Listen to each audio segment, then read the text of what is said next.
श्री स्वामी समर्थ.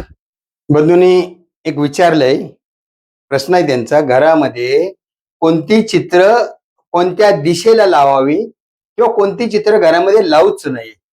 तर हा एक आपल्या पुढे स्केच दिसतोय घराचा, दिशा दिसतात आपल्याला.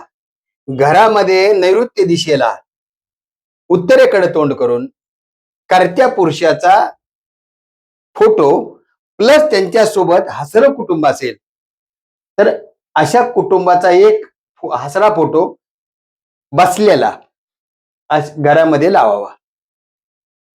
दुसरं, घरामध्ये जर शिकणारी मुलं असतील, विद्यार्थी आहेत, त्यांनी वायव्य कोपऱ्यामध्ये जर त्यांचं बेडरूम असेल, मुलांचं बेडरूम, शिक्षण घेणाऱ्या मुलांचं बेडरूम कायम वायव्य कोपऱ्यामध्ये असावं विद्यार्थ्यांसाठी.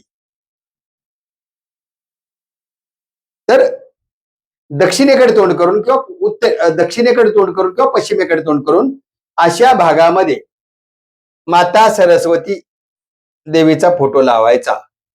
दुसरी गोष्ट, घरामध्ये ईशान्येला मंदिर असलं पाहिजे, शास्त्र सांगतं.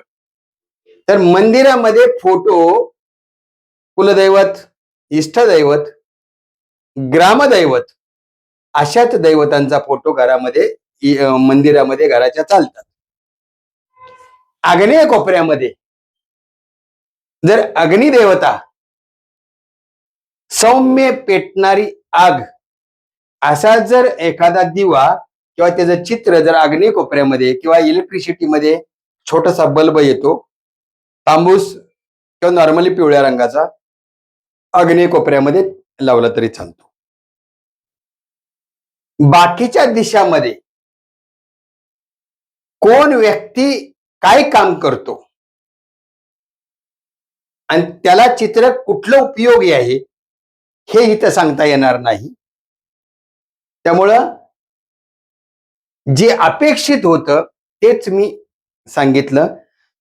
जर आपल्याला वाटतं की मी हा व्यवसाय, ही नोकरी करतोय, मग घरामध्ये मी कुठला फोटो लावला पाहिजे, माझं स्थान घरामध्ये कुठं असलं पाहिजे, तर त्या हिशोबाने आपण बोलू.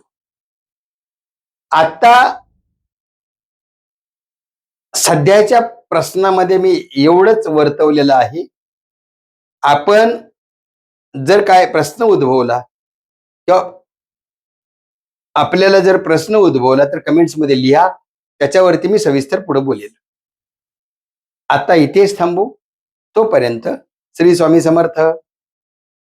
आपणास हा व्हिडिओ आवडला आणि उपयुक्त वाटला असेल तर कृपया गुरुश्री वास्तू चॅनलला सबस्क्राईब करा आणि बेल आयकन दाबून नवीन व्हिडिओची माहिती मिळवत राहा. धन्यवाद.